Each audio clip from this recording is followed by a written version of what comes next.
Demon Slayer Kimetsu no Yaiba is a dark, brooding, and super bloody anime series which has the potential to go down as an anime classic.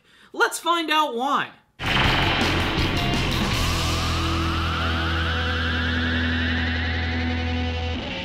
Greetings, my friends! A brand new anime season is upon us, which means tons of brand new shows. And I've been reluctant to check out a lot of them, but I've gotten a lot of requests to check out Demon Slayer Kimetsu no Yaiba, a series which has been pretty popular amongst the manga community. It's been running since 2016, and this has been a highly anticipated anime adaptation, mostly for the fact that it's being done by Ufotable, the guys who are mostly known for animating Fate Stay Night in all of its various spin-offs. And if there's one thing that Ufotable is known for, it's for making really high-quality anime. And I have to say that the very first episode of Kimetsu no Yaiba was pretty damn atmospheric and awesome. Usually I'm kind of reluctant to check out anime series which are period pieces, things that take place in ancient Japan, because as an American, I can't really relate too much to the history of Japan. And while this is a period piece, luckily it seems it's going to be doing things a little differently and not be mired in the history of Japan, but being more of a story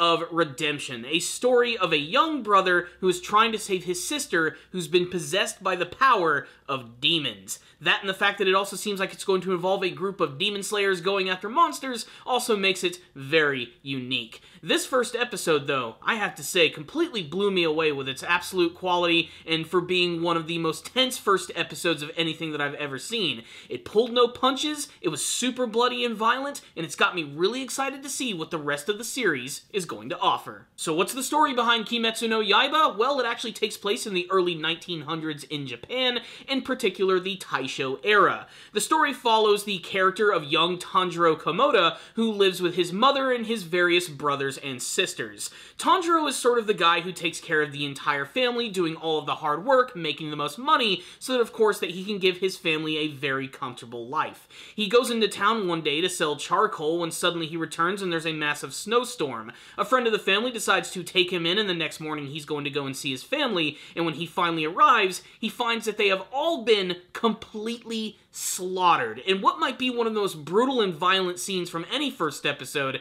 that I have ever seen. It's not overly gory, but the overall image of seeing his family completely torn apart with blood strewn all over the place really just sort of messes with the head of the viewer. I mean, imagining what could have possibly happened is actually more horrifying than anything that you could have actually seen during this event.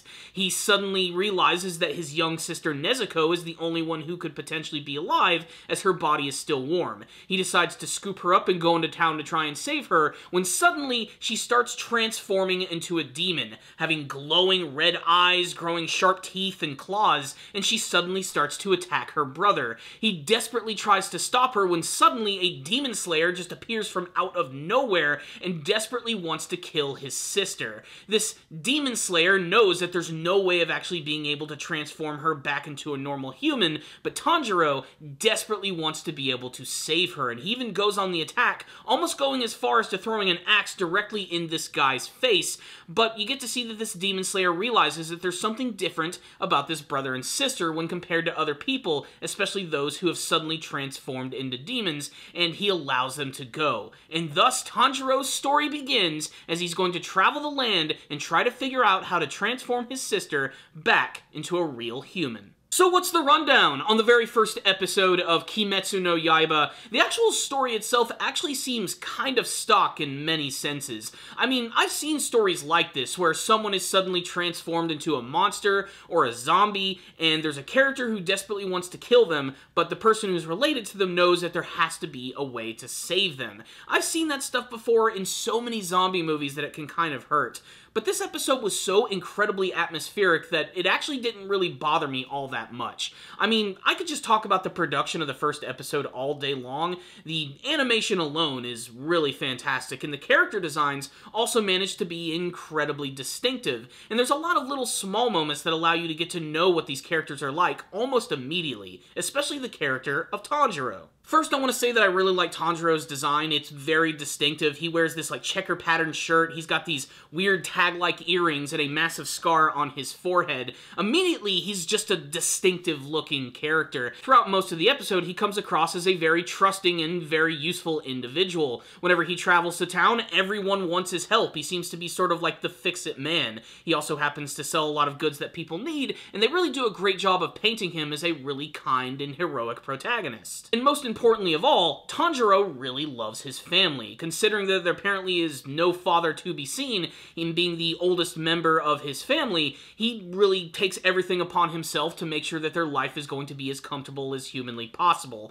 At the beginning of the episode, you get to see that he has a very strong and warm relationship with his family, and when you see that his family has been killed in such a violent fashion, it leaves a massive impact on the viewer. His sister Nezuko doesn't really get to show too much of her personality. Initially at the beginning of the episode, she's just kind of like her brother in the sense that she's very kind-hearted and really likes to look out for the welfare of the family, but the next time you see her, she's suddenly transformed into a raging demon, and little by little, some of her human side does seem to come out. When she's attacking her brother, she starts to cry. When the Demon Slayer comes around and starts attacking both of them, she manages to defend him. There's still a little bit of human left in her, but I don't know if we're actually going to see her fully transform into a human until eventually he finds out how to actually do that. In fact, the Demon Slayer character, who goes by the name of Giyu Tomioka, actually ends up putting like this wooden gag on her, which is like a piece of bamboo, which causes her to not bite people anymore. And the end of the episode, which shows off the intro of the show and a lot of the other characters,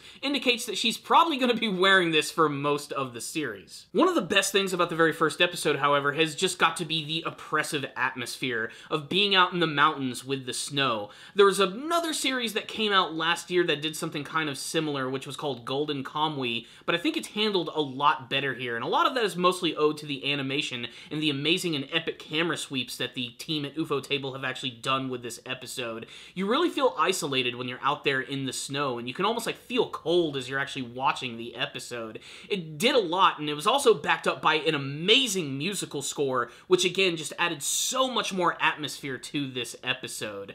Also at the very end, it looks like we get a preview for the opening of the entire series, which is definitely going to give the viewers a better idea of what the series is actually going to get into. This adaptation is based on a manga series in Shonen Jump, and it certainly has a lot of the feelings of a lot of those series. It looks like eventually he's going to train to be a demon slayer himself and join a group of people who are also really good at slaying demons, and the intro shows a lot of really cool-looking characters. They also show that there's going to be a little bit of levity for the series, which I think is something that we're going to need after the first episode, which was just so over-the-top and violent in what it was actually trying to portray to the viewer. I really can't wait to see where this series is ultimately going to be going, and if the rest of the series is handled as well as the first episode of the series as far as production value goes, I really do believe that this is probably going to be one of the more popular shows this season, and I highly recommend that anyone check out the very first episode of the series. I'm already kind of sold on this story. It's real simple, but I can't wait to see where it's going to be going, and it's just so high quality that it just managed to suck me in the entire time. I'm pumped for the rest of Kimetsu no Yaiba, and I have to say that my impressions of the first episode are really good. Check this series out.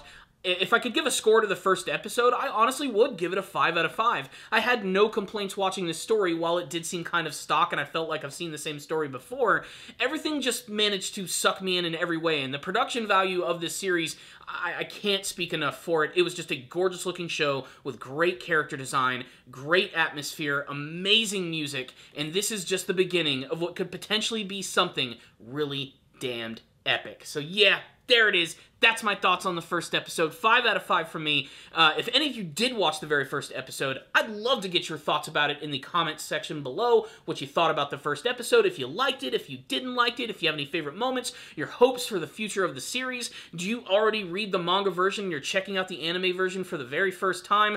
Let's just get a discussion going about this show. I really want to get your thoughts on this one. So there it is, guys. That's my review of Kimetsu no Yaiba. I'm probably going to continue reviewing the rest of the this show, as really it just kind of has my attention at this point. But if you have any other recommendations for shows this season that you guys would like me to check out, let me know what they are in the comments section, and maybe if I have time, I will be able to check them out.